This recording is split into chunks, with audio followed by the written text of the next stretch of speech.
প্রথম কোশ্চেন বলেছে অমল 5,000 টাকা 9 মাসের জন্য, প্রতিমা 6,000 টাকা 5 মাসের জন্য ব্যবসায় নিয়োজিত করেছে। লভ্যাংশ তাদের মধ্যে বণ্টিত হবে যে অনুপাতে। আচ্ছা, তাহলে এই 5,000 টাকাটা দিয়েছে 9 মাসের জন্য, তাহলে 5,000 গুণিত 9 ইস্টু 6,000 টাকা দিয়েছে কত 5 মাসের জন্য, 6,000 গুণিত 5, তাহলে এটা কত হচ্ছে 5 9 45 ইস্টু 5 6 30, বাকিগুলো কেটে যাচ্ছে শূন্যগুলো। এটা যদি আমরা করি 15 দিয়ে, 15 3 45, 15 2 30, অর্থাৎ অ্যান্সার হবে এ 3:2। 3 √19 এবং 5 √p সদৃশ্যকরণী, তাহলে পি এর পি সমান কত হবে? পি সমান হবে √19, কারণ সদৃশ্যকরণী তাকেই বলে যার করণীগুলো সেম থাকে। তাহলে এক্ষেত্রে যেহেতু করণীর মধ্যে 19 আছে, তাহলে পি এর মানও 19 হতে হবে, অর্থাৎ অ্যান্সার হবে √19। তিনে বলেছে আর ব্যাসার্ধে দুটি সমান বৃত্ত একটি অপরটির কেন্দ্রগামী। তাহলে আমরা যদি দুটো বৃত্ত আঁকি, এই ধর একটা বৃত্ত, এর ব্যাসার্ধ হচ্ছে আর, এখান থেকে এটা নিলাম আর, আরেকটা বৃত্ত যেটাও কিন্তু ওই ব্যাসার্ধ দিয়েই গেছে, তাহলে এরকম একটা আমরা বৃত্ত আঁকলাম, এটা যারও কেন্দ্রটা, এটা কেন্দ্র, এবার এখান থেকে ব্যাসার্ধ এটা, এদের সাধারণ যে অর্থাৎ এটার দৈর্ঘ্যটা চেয়েছে। আচ্ছা দেখো, এখান থেকে এটা হচ্ছে আর, তার মানে এটা হয়ে যাবে r/2, আর এর মধ্যে যদি অতিভুজটা আমরা টানি, এটাও হবে আর, কারণ এটাও ব্যাসার্ধ, তাহলে এটা চেয়েছে, এটা কত আমাকে বের করতে হবে। তাহলে ওটা সমান কত হবে বলো তো? ওটা সমান হবে √of অতিভুজের স্কোয়ার মানে r² মাইনাস r² r/2 মানে r²/4। তাহলে এটা ক্যালকুলেশন করলে আমরা কত পাচ্ছি? 4r² মাইনাস r² মানে 3r² ডিভাইডেড বাই 4, অর্থাৎ পাবো √3 ইন্টু r ডিভাইডেড বাই 2। আর যেহেতু পুরো সাধারণ জ্যা অর্থাৎ এখান থেকে এখান পর্যন্ত পুরোটা দৈর্ঘ্য, তাহলে এটা যদি √3/2 হয়, তাহলে পুরোটা কত হবে? √3/2 আর গুণিত 2, অর্থাৎ 2 দিয়ে কেটে গেলে অ্যান্সার হবে √3r, অর্থাৎ সি এরটা। আইভি বলেছে কস 40 degree plus theta minus sine 50 degree minus theta এর মান কত হবে? আচ্ছা দেখো, কস আমরা এখানে লিখতে পারি কস ব্র্যাকেটের মধ্যে 40 ডিগ্রি প্লাস থিটা, এটা থাকলো, মাইনাস এই সাইনটাকে আমরা এইভাবে লিখতে পারি, sine 90 degree minus 90 degree minus ব্র্যাকেটের মধ্যে 40 ডিগ্রি প্লাস থিটা। দেখো তাহলে এটা ভাঙলে কিন্তু আমরা এটাই পাবো, 90 মাইনাস 40 মানে 50 ডিগ্রি আর মাইনাস থিটা। তাহলে এটা কত থাকছে? কস 40 ডিগ্রি প্লাস থিটা মাইনাস, যেহেতু সাইনের পুরোক্ষণ হয় কস, এটা আমরা লিখতে পারবো cos of 40 degree plus theta. দুটো সেম হয়ে যাচ্ছে, কষে কষে কেটে অ্যান্সার হচ্ছে 0, অর্থাৎ অপশন হবে কোনটা? বি। একটি ঘনকের ঘনফল এক্স, সমগ্রতলের ক্ষেত্রফল ওয়াই আর কর্ণ জেড, তাহলে ওয়াই জেড বাই এক্স এর মান কত? আচ্ছা, ওয়াই সমান আমরা তাহলে কি লিখতে পারবো? যদি আমরা বাহুর দৈর্ঘ্য এ ধরি, তাহলে 6a² গুণিত জেড হচ্ছে কি বলেছে? কর্ণ, মানে √3 ইন্টু বাহুর দৈর্ঘ্য মানে √3a ডিভাইডেড বাই কি লিখতে পারবো? এক্স হচ্ছে ঘনফল মানে a³, তাহলে এর সঙ্গে a² গুণ হয় a³ আর a³ কেটে গেল, তাহলে অ্যান্সার হচ্ছে 6√3, অর্থাৎ অপশন হবে এ। VI বলেছে 1 3 4 5 7 4 সংখ্যাগুলির গড় হচ্ছে m, তাহলে m দেওয়া আছে গড়, তাহলে গড় আমরা কি করে বের করি? এই সবগুলোকে যোগ করব আর যটা সংখ্যা আছে তত দিয়ে ভাগ করব। তাহলে 3 একে 4 4 8 8 5 7 4 যদি যোগ করি আমরা টোটাল পাচ্ছি 24, আর কটা আছে? 1 2 3 4 5 6, তাহলে গড় m সমান বের হচ্ছে 24/6, অর্থাৎ 4, তাহলে এটা গড় পেয়ে গেলাম। এবং 3 2 2 4 3 3 পি সংখ্যাগুলির গড় হচ্ছে m-1, তাহলে এদের যদি আমরা গড় করি তাহলে পাবো m-1 এবং মধ্যমা কিউ। আচ্ছা, এটাও আবার বলে দিয়েছে, তাহলে দেখো আমরা লিখি 3 plus 2 plus 2 plus 4 plus 3 plus 3 plus P divided by, এটা কটা আছে? 7টা, এটা 7টা সমান, তাহলে এর গড় কত হচ্ছে? m-1, m-1 মানে কত? 4 - 1 মানে 3, তাহলে বা এখান থেকে আমরা পি সমান কি লিখতে পারবো? এটা যদি সবগুলো যোগ করি, 3 2 5 2 7 7 4 11 11 3 14 3 17, তাহলে পি সমান 21 - 17, অর্থাৎ কত হচ্ছে? 4। আর কি বের করতে হবে? মধ্যমা বলেছে কিউ। আচ্ছা, মধ্যমা কি করে পাই? এগুলো দেখতে হবে কটা পদ আছে? 7টা পদ আছে, তাহলে যদি 7টা পদ থাকে তাহলে মধ্যমা পদ কোনটা হবে? 7 + 1 অর্থাৎ 8 ডিভাইডেড বাই 2, অর্থাৎ 4তম পদ হবে মধ্যমা। 4তম পদ কে আছে দেখতে হবে।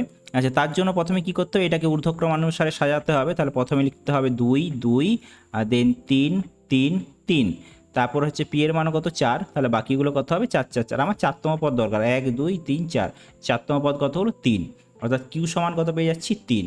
আর আমাকে চেয়েছে পি প্লাস কিউ সমান 4+3 অর্থাৎ 7। বার্ষিক সুদের হার 5% বলতে বোঝায় ড্যাশ টাকার 1 বছরের সুদ 5 টাকা। এটা তো সিম্পল ব্যাপার, 100 টাকার 5 বছরের সুদ 5 টাকা। 1/a, 1/b, 1/c, 1/x সমানুপাতি হলে x এর মান কত? আচ্ছা, তাহলে আমরা সমানুপাতি যেহেতু বলেছি আমরা লিখতে পারি 1/a ডিভাইডেড বাই 1/b সমান 1/c ডিভাইডেড বাই 1/x। এবার যদি আমরা ক্যালকুলেশন করি আমরা কি পাবো? এটা ঋণাত্মক হয়ে যাবে, b/a সমান x/c। তাহলে বা x সমান আমরা কি লিখতে পারবো? bc ডিভাইডেড বাই a, অর্থাৎ x সমান লিখব bc ডিভাইডেড বাই a। ওকে, বৃত্তস্থ বর্গক্ষেত্রের কর্ণ বৃত্তের কি হবে? ব্যাস হবে। বৃত্তস্থ বর্গক্ষেত্রের কর্ণ বৃত্তের ব্যাস হবে। ওকে, আর একক দৈর্ঘ্যের ব্যাসার্ধ বিশিষ্ট বৃত্তে এস একক দৈর্ঘ্যের বৃত্তচাপ কেন্দ্রে যে কেন্দ্রস্থ কোণ উৎপন্ন করে তার বৃত্তীয় মান যদি থিটা হয় তাহলে S equal to R theta হবে। একটি চোঙের ব্যাসার্ধ ও উচ্চতা দ্বিগুণ করলে আয়তন কত গুণ বৃদ্ধি পাবে? আচ্ছা, প্রথমে ব্যাসার্ধ আর উচ্চতা যদি দ্বিগুণ করা হয় তাহলে ভি সমান কি হয়? পাই আর স্কোয়ার এইচ। এখন V1 কত হচ্ছে?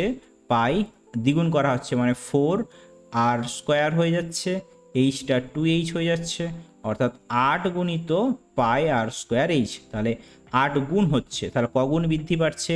এটা থেকে মাইনাস পাই আর স্কোয়ার এইচ করে দেবো, অর্থাৎ 7 পাই আর স্কোয়ার এইচ, অর্থাৎ 7 গুণ বৃদ্ধি পাবে। ওকে, ভিআই বলেছে ক্রমবিচ্যুতি পদ্ধতিতে বিন্যস্ত সারি তথ্যের যৌগিক গড় নির্ণয়ের সময় সকল শ্রেণীদৈর্ঘ্য কি হয়? শ্রেণীদৈর্ঘ্য সমান হয়, অর্থাৎ অ্যান্সার হবে সমান। সত্য ও মিথ্যা লেখো। চক্রবৃদ্ধি সুদের পর্ব 1 বছর হলে কিছু পরিমাণ 1 টাকা সরল সুদ ও 1 বছর চক্রবৃদ্ধি সুদ সমান হবে। হ্যাঁ, এটা হচ্ছে সত্য। 1 বছরের জন্য চক্রবৃদ্ধি এবং সরল সুদের মধ্যে কোনো পার্থক্য হয় না।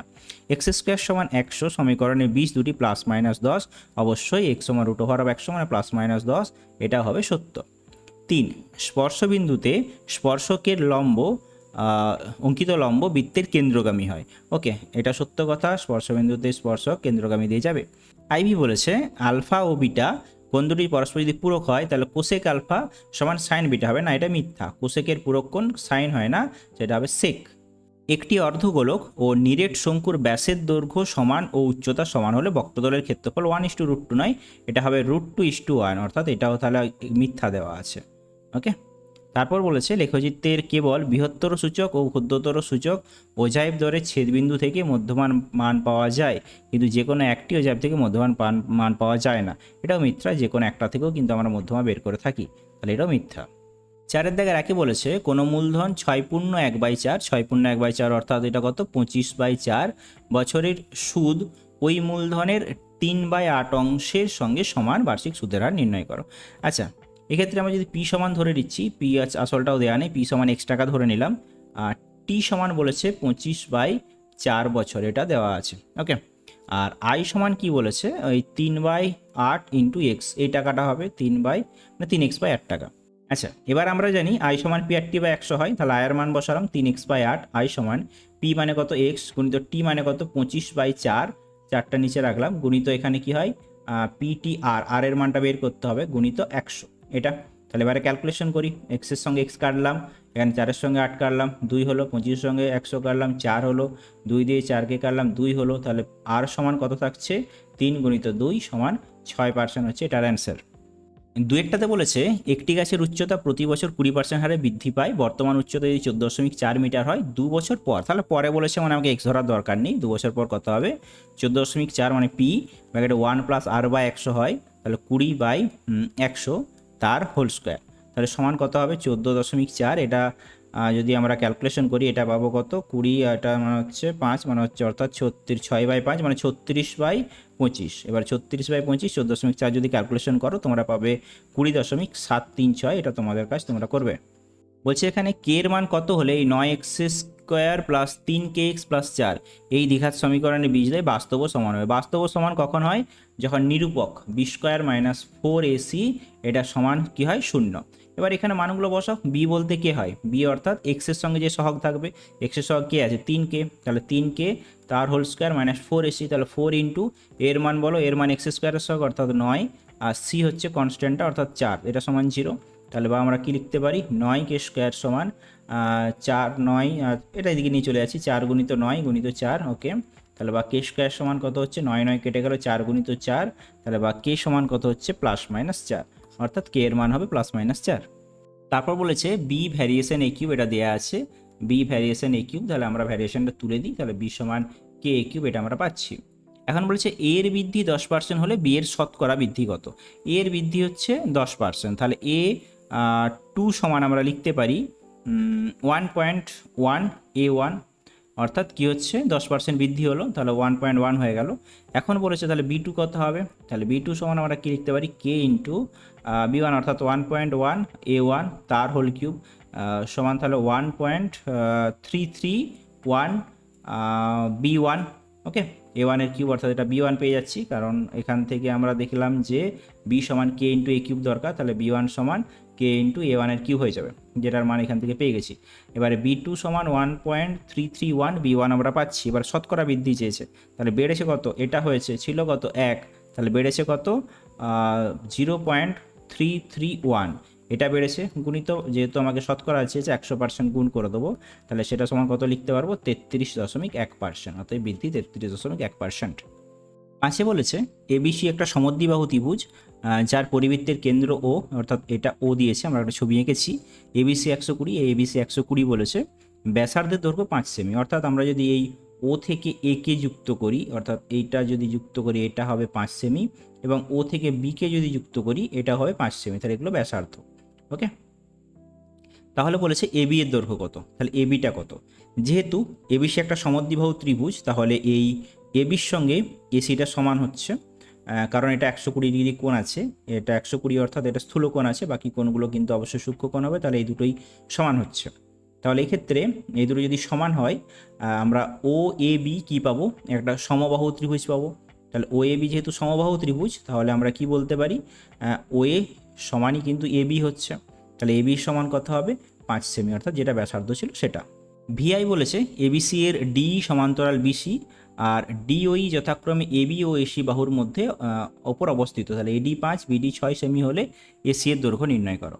তাহলে আমরা একটা ছবিটা এঁকে নিই, ধরে নিচ্ছি এটা এবিসি ত্রিভুজ, তাহলে এবিসি এই ত্রিভুজটা আছে, এর ডি সমান্তরাল বিসি, তাহলে ডি হচ্ছে এটা, এটা ডি আর ই হচ্ছে বিসির সঙ্গে সমান্তরাল, আর এবি এসি বাহুর ওপর অবস্থিত বলেছে, এডি সমান 5, এটা 5 সেমি দিয়েছে, ডিবি দিয়েছে এটা সমান 6 সেমি দিয়েছে, এই দিয়েছে 7.5 সেমি, এসি কত আছে, এসির জন্য তাহলে ইসি লাগবে, তাহলে এখানে থ্যালাসের উপপাদ্য লাগবে, থ্যালাসের উপপাদ্য অনুযায়ী আমরা কি লিখতে পারি, এডি ডিভাইডেড বাই বলো ডিবি, এটা সমান আমরা লিখতে পারি এই ডিভাইডেড বাই ইসি, ওকে। তাহলে এই যদি মান বসাই, তাহলে এডি সমান বসাতে পারো 5, এটা 6, এই সমান হচ্ছে 7.5, আর ডিভাইডেড বাই ইসি জিজ্ঞাসা চিহ্ন বা ইসি লিখলাম, তাহলে ইসি সমান অতএব আমরা কত লিখতে পারি, অতএব ইসি সমান আমরা লিখতে পারবো ক্যালকুলেশন করলে 5/6 গুণিত 7.5, ক্যালকুলেশন করলে পাচ্ছি 9 সেমি, তাহলে ইসি 9, তাহলে এসি সমান কত হবে 9 প্লাস এই দিকটা কত ছিল 7.5, তাহলে 9 7 16, 16.5 হচ্ছে এসি এর দৈর্ঘ্য। তারপর বলেছে এবিসিডি আয়তকার চিত্রের অভ্যন্তরে ও বিন্দু এমনভাবে অবস্থিত যে ওএ ওবি 6 সেমি, ওডি 8 সেমি, ওএ 5 সেমি, ওসি এর দৈর্ঘ্য কত। আচ্ছা, এর জন্য একটা ছবি লাগবে, তাহলে প্রথমে একটা ছবিটা এঁকে নিই। এটা যদি কোনো একটা আয়তকার চিত্র হয়, তাহলে সেই আয়তকার চিত্রতে বলেছে ও যে কোনো একটা বিন্দু, এখানে একটা ও বিন্দু নিলাম, তাহলে এটা যদি নাম এ বি সি ডি আমরা নিই, এখান থেকে কি টানবো আমরা, ও থেকে এগুলোকে যোগ করব, তাহলে এ ও, আর তার সঙ্গে এটা ও বি, আর ও থেকে ডি, আর ও থেকে সি, এগুলো যদি আমরা যুক্ত করি, তাহলে আমরা এখান থেকে কী লিখতে পারি, আচ্ছা এর শর্ত অনুযায়ী আমরা লিখতে পারি ও এ স্কোয়ার প্লাস ও সি স্কোয়ার, এটা তোমাদের একটা প্রয়োগে আছে, সমান ও বি স্কোয়ার প্লাস ও ডি স্কোয়ার, ওকে, মান বসিয়ে দাও। তাহলে বা ও এ সমান কত আছে 5 স্কোয়ার প্লাস ও সি স্কোয়ার, এটা সমান লিখতে পারি ও বি মানে 6 স্কোয়ার প্লাস ও ডি মানে 8 স্কোয়ার, তাহলে বা ও সি স্কোয়ার সমান কত হবে 36, 6 স্কোয়ার মানে 36, 8 স্কোয়ার মানে 64, মানে 100, 100 মাইনাস 5 স্কোয়ার মানে 25, তাহলে 100 থেকে 25 বাদ দিলে কত হচ্ছে 5 কত 10 5 ধরে ব্যাগ দিকে 3 কত 75, তাহলে ওসি সমান হচ্ছে √75 মানে 25√3, মানে সরি 25 গুণিত 3 মানে 5√3 হচ্ছে ওসি এর দৈর্ঘ্য। তারপর বলেছে 25 tan square theta plus cot square theta সমান 66 হলে ট্যান থিটা মাইনাস কট থিটার মান কত, ওকে।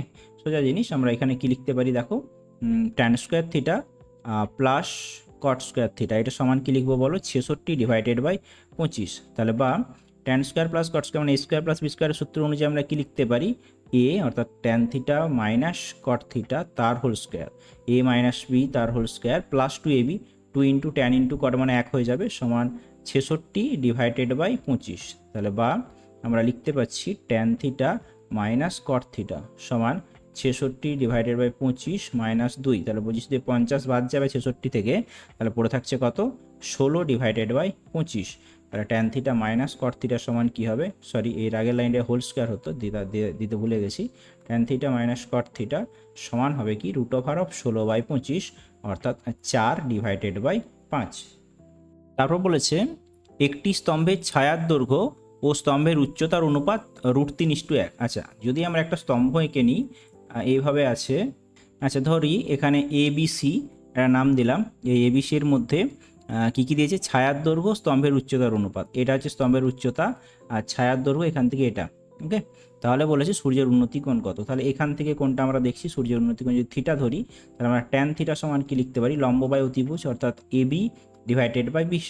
তাহলে AB এর মান কত দিয়েছে এখানে, সরি আগে দেখে নিই, ছায়ার দৈর্ঘ্য হচ্ছে √3, ছায়ার দৈর্ঘ্য মানে BC এর মানটা √3 আর উচ্চতার অনুপাতটা হচ্ছে 1 মানে 1/√3। ওকে, তাহলে বা আমরা কি লিখতে পারি এখানে, ট্যান থিটা সমান 1/√3 কার মান, ট্যান 30 ডিগ্রির মান। তাহলে বা থিটা সমান কত পাচ্ছি, 30 ডিগ্রি, অর্থাৎ অ্যান্সার হবে 30 ডিগ্রি।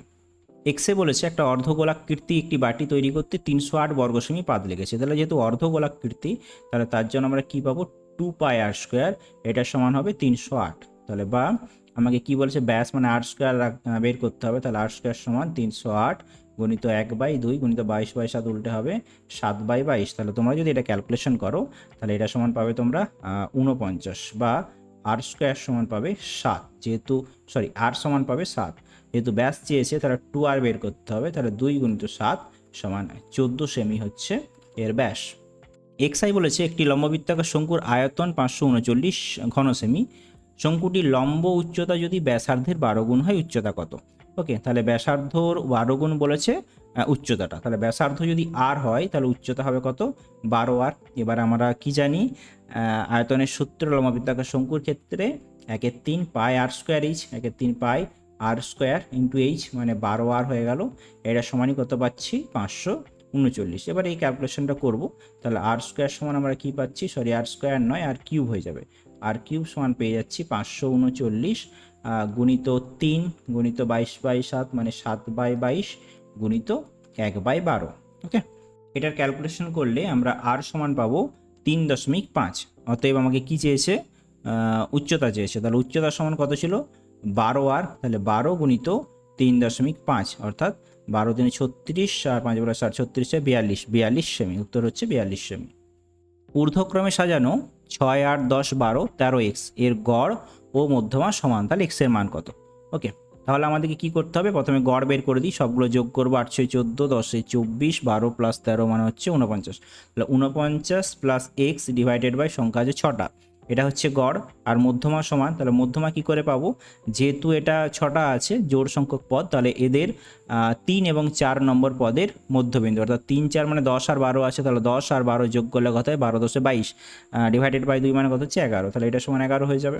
তাহলে বা আমরা কি লিখতে পারি, x সমান 66 মাইনাস 49 অর্থাৎ 17, তাহলে x এর মান হবে 17।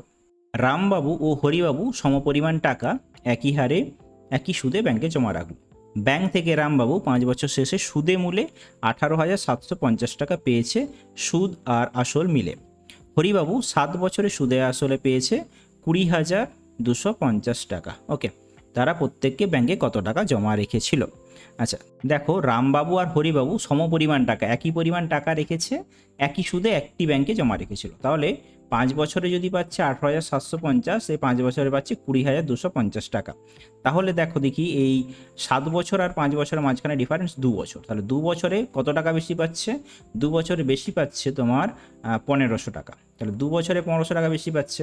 তাহলে যদি কোনো একজনের জন্য বের করি, রামবাবুর জন্য, তাহলে রামবাবু 5 বছরে কত টাকা বেশি পেত, 1500 গুণিত 5 ডিভাইডেড বাই 2 অর্থাৎ কত হচ্ছে, এটা যদি আমরা ক্যালকুলেশন করি 3,750 টাকা বেশি পাচ্ছে, অর্থাৎ এটা হচ্ছে 3,750 টাকাটা হচ্ছে সুদ। তাহলে আমার কাছে সে পেয়েছে কত, 18,750 টাকা টোটাল পেয়েছে, তার থেকে 3,750টা বাদ দিয়ে দিই না, তাহলে কত পড়ে থাকছে 15,000 টাকা। তাহলে 15,000 টাকা তার ছিল আসল টাকা, যে টাকাটা রামবাবু জমা রেখেছিল। ওকে, আর সুদের হার বের করতে বলেছে। সুদের হার সমান আমরা কি পাই, সুদের হার সমান আমরা লিখতে পারি 100 গুণিত কত টাকা, সুদের হার 3,750 টাকা পেয়েছে, ডিভাইডেড বাই কত, মেন টাকাটা হচ্ছে 15,000, তাহলে 15,000 গুণিত কত বছর 5। ক্যালকুলেশন করে দাও না, 1 2 3টে শূন্য কেটে দিলাম, 1 2 3 15, আর 15 দিয়ে এটাকে কাটলাম, তাহলে এটা কত হচ্ছে 15 25 নাকি, 15 দুগুণে 30, 25, আর 5 দিয়ে হচ্ছে 25কে গেলে 5, তাহলে আর সমান 5, অতএব সুদের হার হবে 5%। বছরের শুরুতে এবিসি যথাক্রমে 50,000, 60,000, 70,000 দিয়ে ব্যবসা শুরু করেছে। 1 এপ্রিল বি আরও 10,000 টাকা মূলধন বিনিয়োগ করলো, কিন্তু 1 জুন 10,000 তুলে নিল সি। তাহলে বছরের শেষে 39,240 টাকার মধ্যে কে কত টাকা পাবে। ঠিক আছে, তাহলে এর জন্য কত বের করি, আমি লিখছি না, আমি শর্টের মধ্যে করছি, তো তোমরা কিন্তু লেখালেখি করবে। হ্যাঁ, যে এ তাহলে যে টাকাটা দিয়েছে তার 1 মাস হিসেবে মূলধন কত হবে বলো তো, 50,000 আছে, এই 50,000 গুণিত 12, এটা হচ্ছে এ এর জন্য। বি এর জন্য কত হবে, আচ্ছা এটা গুণ করলে হচ্ছে 5 12 60, আর তার গায়ে হচ্ছে 4টা শূন্য। ঠিক আছে, বি এর জন্য কত হবে, প্রথমে দিয়েছিল 60,000টা এপ্রিল মানে 3 মাস যুক্ত তারপরে 10,000 অর্থাৎ 70,000 হয়ে যাবে, সেটা 9 মাস। আচ্ছা, তাহলে এটা সমান আমরা টোটাল কত পাবো, 3 4 18 আর 7 9 63 মানে 8 1 4টা শূন্য। সি এর জন্য কত পাবো, সি দিয়েছিল কত 70,000, তাহলে 70,000টা কত দিন খাটছে না 5 মাস, আর তারপর কি করেছে 10,000 তুলে নিয়েছে মানে 60,000 থাকছে, তাহলে সেই 60,000টা কত দিন খাটছে 7 মাস। তাহলে এটা কত দাঁড়াচ্ছে 7 5 35 আর 42, 35 আর 42 মানে 77, তাহলে 77-এর গায়ে 4টা শূন্য। তাহলে এখন এ বি সি তিনজনের অনুপাতটা বের করি। এ বি সি এর অনুপাত কত হচ্ছে 60:81:77। ওকে, এবার এর মধ্যে 39,240 টাকা তাদের মধ্যে লাভ হয়েছে নাকি, হ্যাঁ ঠিক আছে লাভ হয়েছে। তাহলে এই টাকার মধ্যে এ কত পাবে, তাহলে এ পাবে 39,240 গুণিত কত 60 ডিভাইডেড বাই এটা কত হচ্ছে 7 একে 8, 8 6 14, 7 21 মানে 218। তাহলে এটাকে যদি আমরা কাটাকাটি করি 218 দিয়ে এটাকে কাটবে, দেখবে কত হচ্ছে, দিয়ে এটার অ্যান্সার করলে অ্যান্সার ছিল মনে হয় 10,800 টাকা, এটা পাবে। ওকে, একইভাবে বি কত হচ্ছে, সেম বি হচ্ছে 39,240 গুণিত 81/218 অর্থাৎ 1 4 5 8 টাকা, এটা পেয়ে যাবে। আর সি পাবে হচ্ছে 13860 টাকা। ওকে, 6-এর দাগের 1 বলেছে সমাধান করো। আচ্ছা, এখানে দেখো x+2 x-2 আছে, আর 6-এর সঙ্গে x-2 x+2 অনন্য আছে ধরে নাও। তাহলে x+2 ডিভাইডেড বাই x-2 এটা সমান y ধরে নাও। তাহলে সমীকরণটা আমরা এইভাবে লিখতে পারি y প্লাস 6/y সমান 5। ওকে, এবার y লসাগু হয়ে গেল, তাহলে এটা y স্কোয়ার প্লাস 6 সমান কত হচ্ছে 5, তাহলে বা y square minus 5y plus 6 সমান 0।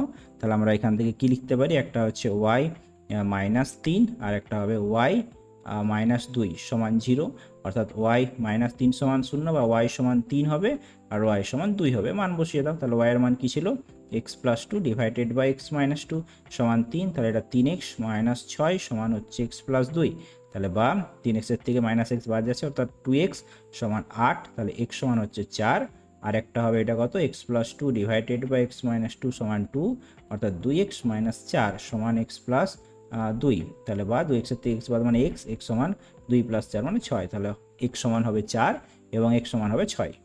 যদি একটি ট্রেনের গতিবেগ 5 কিমি/ঘন্টা বাড়ানো হয় তবে 210 কিমি পথ অতিক্রম করতে 1 ঘন্টা সময় কম লাগে। ওকে, তাহলে ধরে নিচ্ছি প্রথমে বেগ ছিল ভি কিমি/ঘন্টা, কিমি/আওয়ার, পরে সেটা বাড়ানো কত হয়েছে 5 কিমি, তাহলে ভি প্লাস 5 এটা কিমি/ঘন্টা, এটা বেড়েছে। এখন কত আছে 210 কিমি পথ অতিক্রম করেছে, তাহলে প্রথমে আমরা কি লিখব, যে ভি কিমি যেতে সময় লাগছে 1 ঘন্টা, 1 কিমি যেতে সময় লাগছে কত 1/ভি, আর 210 কিমি যেতে লাগছে 210/ভি, তাহলে প্রথমটার জন্য পাচ্ছি 210/ভি ঘন্টা সময় লাগছে।